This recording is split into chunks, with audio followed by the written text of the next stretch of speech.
You don't know. Well, stop the violence, and I must say you're no stranger. You were up there a while ago, and you had a massive speech as opposed to what's going on in the community and what happened with your son.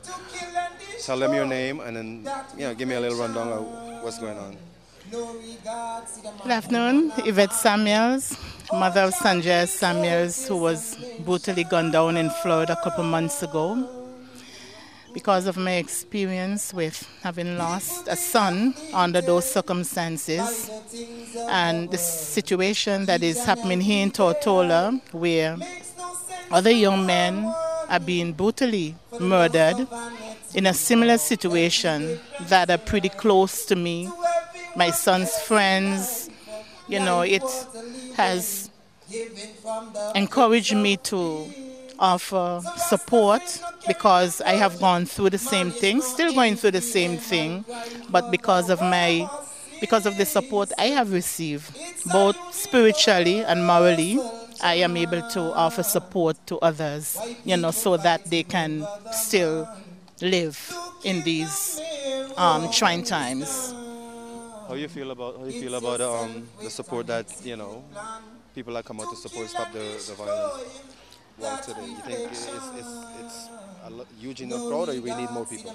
I am a bit disappointed in the turnout because the violence has affected a large range of cross-section of the community, and I think that the whole of Tortola should have been here. The area up there should be full. People should be out in the streets because crime is affecting each and every one of us, if not directly, indirectly. That's true. What do you think could be done or needs to be done about a situation like this, the ongoing situation that's going on with the crime? As we sit and discuss what can be done, I remember speaking to Beef's younger brother, who said one of the ways we can really try and stem the surge of violence is to probably look at the liquor licenses that we have approved. Look at certain businesses that sell liquor, certain areas, because there is where some of the drugs are being distributed in certain areas. And he's saying if you can look at the liquor licenses, maybe just have them for restaurants that are real visible, and controllable, instead of having them in these areas which are kind of hidden, and that would, try to eliminate some of the violence. Well, I must say thank you for being here. I mean, your condolences to your son, and I hope you keep up the good work. Anything you want to say to the general public before you go? I just want to say that crime affects each and every one of us, and it's our responsibility. The police have their work to do, but I think that when we see a crime in progress or we know of any of the perpetrators, whether we do it anonymously or whether we do it directly, we should have a voice to stop it. Because if we continue to keep quiet, then people can go around and just feel that they can kill because the police can't do nothing, they don't know nothing, and we'll get away with it. Where is it going to end? Exactly, that's true. All right, thank you. Okay. You take care. We're here at Stop the Violence, and we're here with Vera Brown. How are you doing? Well, I'm fine. I'm strong in spirit, and my faith has been multiplied, so I'm okay. Talk to me, because my understanding is that your son was in an altercation. I mean, yes, I've just looked at the T-shirt, and I just see the date on the T-shirt, August 27, 2006. At that time, I was a postgraduate law student in England, and I just returned home for the summer break, and I haven't seen him for like 2 weeks because we weren't living under the same roof. And we made some appointments to have dinner, and he didn't come off because our time didn't mesh. But the night of the 21st, he called me and he said, "Hey, Dad, it's 2 weeks since you're back, and I'm not seeing you. Let's go for dinner tonight at Bat Caves." So I look at my time, being a disciplined man, I say, "See what time it is? 10 minutes to 9. I'm going to sleep now and get up 2 o'clock and do some work until 6. He said, "Man, I thought school clothes." I said, "School clothes, but the books in our clothes, I have to work on my dissertation." So he said, "Okay, the following day he will come down and see me." And I went for my usual run to Western and back. I live at Parkwood Pond, and when I got back, the police officer told me that they see my son's car and his body is there and he appeared to be dead. So I tell him to cut through the chase, just tell me what happened, right? Because, you know, I know based on what he told me, I know, well, prepare myself for the worst. And all I say, God, let me draw from Job's fate so I can take whatever I will see. My wife was just next to me. I was having my breakfast and she asked me what happened. I didn't answer. But, you know, we're together for over 25 years and she looked into my eyes. She probably saw, you know, something. And I just left home and the next time I see my son is on the cold ground, as we say, tiff, dead. But, you know, that's the world we're living in. And one have to be positive and see what positive you can take out the negative. Because I'm a firm believer that, you know, the soul of a human being will repose in the hands of God and no torment, pain or suffering should touch them there. They should be at peace. I don't love that star. No. A man murder, a little youth feel a cell phone. So me ask all you something. You don't feel like you're gonna meet your judgment day too. Yeah. You kill a man, you can't take him soul. Just remember that. My shadow's afraid to even walk beside me. My shadow's afraid to even walk this city. I mean, based on everything and what's been going on lately, what you think needs to be done or could be done with the community to help curb this problem that we're having? Well, I respond from a policeman's point of view. And it takes a village to raise a child. It takes the whole society to solve problems. Right. Just for instance, a police officer on patrol in uniform, he or she might be in the car at the station. He's not on Ken Garden at the beach, he's not at Beef Island, he's not in the bushes. Exactly. Illegal activity might be going on there.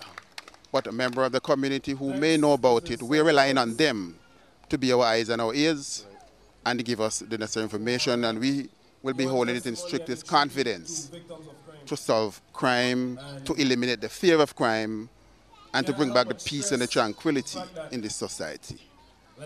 Well, I agree with that. Like I spoke earlier to many people, and you know, now that I'm speaking to a police officer, tell me, when people bring information to you, as opposed to, you know, whatever is going on, is this classified? Is this something that they don't have to worry about getting exposed? Essentially, yeah, that's the police policy, because we know the value of keeping things in strictest confidence. But, you know, with hindsight, I look back, the public need a bit more information on what is classified and what is not, because based on what I'm hearing, I think my department should do some more public education. For instance, let's say John Smith has a son and he has a bike, and 2 weeks ago he missed the bike. And he said, Dad, Mr. Samuel's son have my bike. He goes to the police, he said, John Samuel's son has stolen my son's bike. So the police has to go to John Samuel's and say, John Smith say that your son stole the bike. What? You have to know who is the accuser. Something like that. But let's now, on a different matter, a member of the public see suspicious activities in the night, 2 o'clock on the beach at Kengani Bay. They call the police and they relate exactly what they see. They don't have to give their name, and that is held in strictest confidence. Even though they give their name, it's held in strictest confidence, because they're not accusing anybody specifically. They see something looks suspicious and they're informing the police. So I think the police department can do a bit more public relations, public education, and what's classified and what's not. So what will happen to Mr. Samuel now? He will come and say, I went to the police and I told them something. And this man can come back and tell me exactly what they tell me. The police is not confidential and they can't be trusted. So you see, it's lack of public sensitivity. We have to sensitize the public in this way. Well, I think at some point in time you guys are going to have to step that up and let the public know, you know, what they could do and what's in their right and what's not going to be out there from what's going to be out there. So they know exactly, I need to call and make a report about something as simple as this, or it could be even more, you know. So I think, yeah, hopefully your department will do some more. Yes, and we need all the public support we can, and the public should know that all these crimes can be solved if everybody really come forward and say what they see, what they hear, and know what's on their mind. And bear in mind that the police will hold that in strict confidence. Well, thanks for having me here. And thank you very much, and keep up the good work. All right, thank you. All right. All right, take care. You don't know.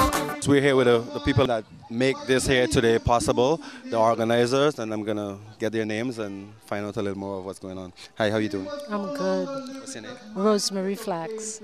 And yours? I'm Angela Penn. Okay, talk to me. Tell me, how, given everything that's going on in the community, how you came up with, this Stop the Violence. Well, annually the BVI Christian Council has a service on Territory Day. But before we could get that organized, as usual, Angela approached us. And she came to us with this idea, and we thought it was a very good idea. So we took it up. And here we are, Let me hear from Angela. Angela, how you doing? I'm good, I'm good. How are you today? I'm good. I'm happy to see everything that's going on here today. Tell me how you came up with this. Well, really what happened, I can still remember the days. I'm pretty young, I'm only 22. And I can... Baby. Yes, I can remember the days, primary school, early high school, when crime was such a rare thing in the community. And it's really concerned me and sort of touched me, the increase in crime. I mean, 8 murders this year, that's unheard of in this country. And I remember I was visiting with my friends, my 2 girlfriends on the weekend, and we woke up early. We had a fun night before. We woke up early, and the first news that came to us that day was that there had been another 2 murders. And I think that is when, and they were young people, so they were people that we knew. And I think that is when it really struck me. I said, we have to do something as a community. We have to respond. So I said, we need to get out there and march and demonstrate, because as you know, marches have traditionally been, in many countries over time, a form of social organizing and speaking out against things. And if you look at history, there have been several significant changes that have come about as a result of people coming together, unifying, and sending a message against something. So I went to the Christian Council naturally, because obviously the Christian community would be a key group to get involved. And I have to say that they were receptive immediately. And since then, Pastor Isaac, who's the president of the council, and Mrs. Rosemary Flax, they've been working tirelessly with me to get this event organized. So we're very pleased that we're here tonight and it's going successfully. Well, I'm pleased that you guys somebody take the initiative to actually start this, and I mean, what do you think of the turnout though? I mean, the turnout isn't bad, but I thought we would have had a greater turnout, especially from the churches. I'm looking around and there's a small representation from the churches. Yes. So you figure the next time this comes around, it will be, a significant more amount of people? I would hope so. And in addition to that, the Christian Council has several initiatives where this will be an ongoing thing, rather than just having one demonstration and allow it to rest. We will be doing it annually.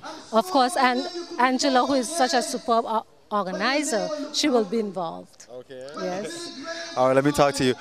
So, what is it you would like to see when you put this here together? What was your message? What were you trying to reach the community? What word were you trying to get through to them? Well, there are a few important things. I think coming together at least shows, at minimum, if nothing else happens, it shows that we still care. I think the worst thing that could happen is that the community just becomes numb to everything that's going on. And unless we come out here and show that we care, it's going to become a norm. Crime is going to, another person dead, it's going to come like, nothing to people after a while. It's going to be like, it's just an ordinary thing.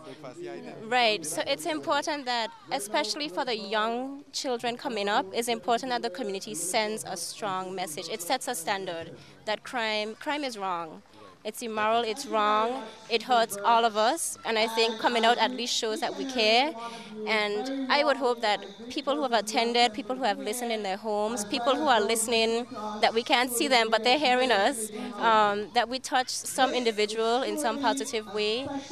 Maybe somebody out there who has information has been moved by something that somebody has said today to come forward with that information. And I really hope that this would help us to get back to a culture of the community really being involved in young people's lives and molding young people. That was a model I'm sure when Mrs. Flax was a child, I think by the time I came on scene that was eroding or had eroded. When I was a child, we had the nuclear family. Everybody took care of us. You didn't say good morning or good afternoon. Oh, you, of course, yes. Yeah. And that role is something that the police cannot do, the government cannot do, only community can do. So, you know, some people, I heard people saying, well, what can a match do? What can community do? And I think that is one role that we can play. Start being a brother's keeper again. Start, when we see somebody going down the wrong road, try to talk to them, try to get them on a different path. We can't just sit back and hope for somebody to solve the problem. Yeah. Additionally, I'm pleased to see the number of young people that are here. Yes, and it sends a message to us, right? That these young people are impressionable, and if we work with them, we have a chance of redeeming ourselves.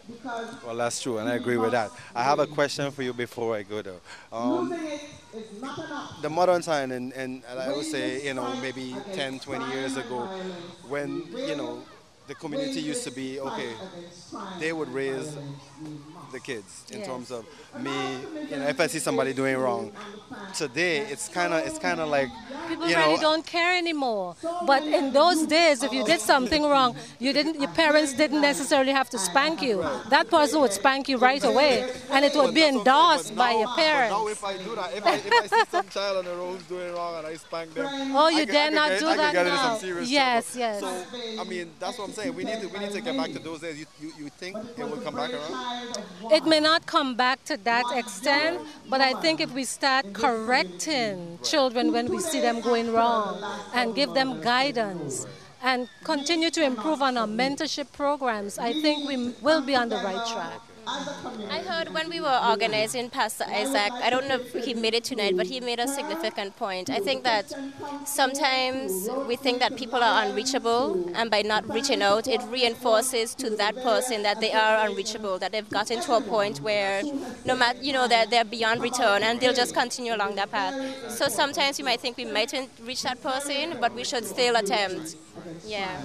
Well, nothing beat the trial and a failure, right? Yes, yes, certainly. All right, I want to thank you guys, I mean, organizers, and well, it was a pleasure for us being here, to be honest with you. Yes. You take care. Okay, thank you. You don't know. Well, stop the violence, and you know this going to happen without a man reticle being in the house. What's going on? Blessed love, life over death, love over hate every time. Yeah. Talk to me, Reticle. Talk to me. I see you come over. I mean, for an event like this, you being here, I mean, shows that, you know, well, I know your message, your music, everything is always positive. Tell me how you feel about what's really going on today.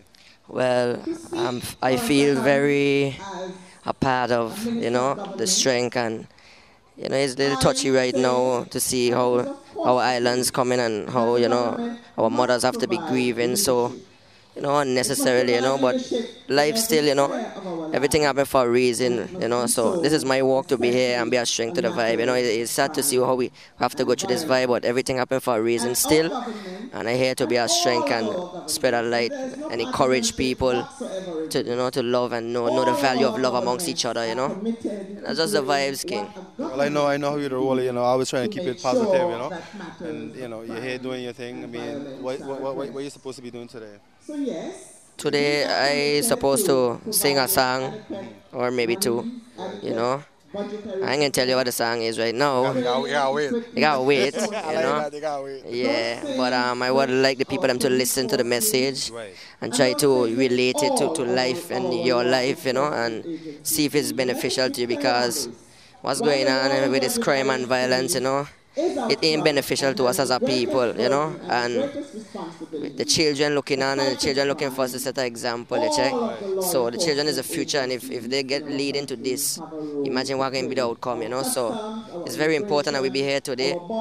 It's sad to see that, knowing the population of Tatola, this amount of people here, but still many are called and chosen is few, you check. So those who are here, them is who called to be here today. And they got those who are in there physical, but I know that they're in spirit too.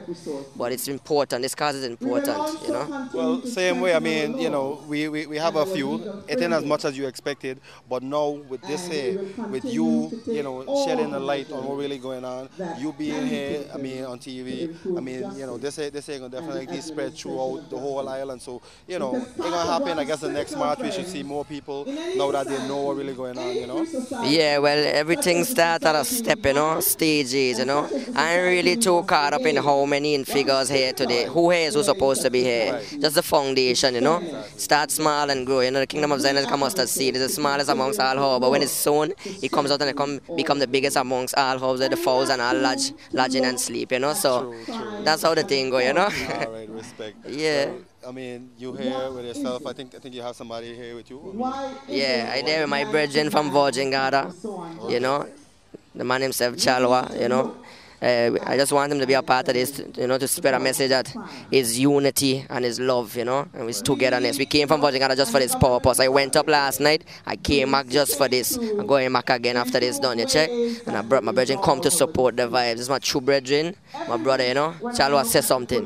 What are you saying, bro? Yeah, man, everything blessed. Everything blessed? Yeah, man. All right, so how you feel about, you know, you and Ritical come down here and, you know, just making sure that you show your support and everything that's going on with, you know, Stop the Violence? Well, it's good to be here, representing Virgin Gada, and a lot of this need to be going on in our community still because too much of black brothers killing off each other, you know. We need to come together, put our differences aside and live as one, you know, because here is too small for those kind of things, you know. Especially a place that depend on tourism, you know. We need to keep it clean, you know what I mean, and just don't away the badness. As one of my brethren sing, tell them, badness out of style. Badness out of style, for sure. All right, respect. Yes, hey, well, you know, it's one love. What are you leaving the people in with before we roll out? Well, badness out of style. Say we came from one earth, shall return to one side. With all them Glock shots and tech lines. Make sure with all the riches, take a right frame of mind. Cause badness out of style. Don't get on the high horse before you get your life lost for the child. Badness out of style. Love is the greatest. Jafix tell them that JTV, you don't know, is a heretical saying. Love over hate, life over death every time. Boom. Well, I don't know, the man Ritical in the house, and every time you're in the house, everything, Chris, you don't know. But we're waiting to see how you go on wicked on stage. You don't know you're always representing. Yeah, man, His Majesty is a blessing of the Father. Amy, you know, higher power still, you see. Well, hey, respect, eh? One love, man. Appreciate everything. Yeah, same, man. Let's sit together, you know. Let's send the message, you know. Love over hate, life over death. It's love that has made us. God is love, so therefore love is the greatest. Because God is the greatest, and we should focus. Don't get caught up in these things, material and vanity, and forget the value of each other in life. You know, because this is where the problems start. If we remember God and remember love and remember the essence of life, the simple things wouldn't create war amongst us for us to retaliate and hurt each other and cause pain amongst our families because we know our life value. Check. So the most important thing start within the minds of people. We could have all of these march and all these things a million times. If the people don't get the message of these things, the problem start within yourself, how you view life. It will come and it won't bear fruit. So let's remember. It starts within the mind. Trust it. Seek the Father first. Make sure your vibe's right, and then all shall be added. You check? That's the vibe, Dada. Ritical. Yeah, man. All right, respect. Yeah, one love. Bless them.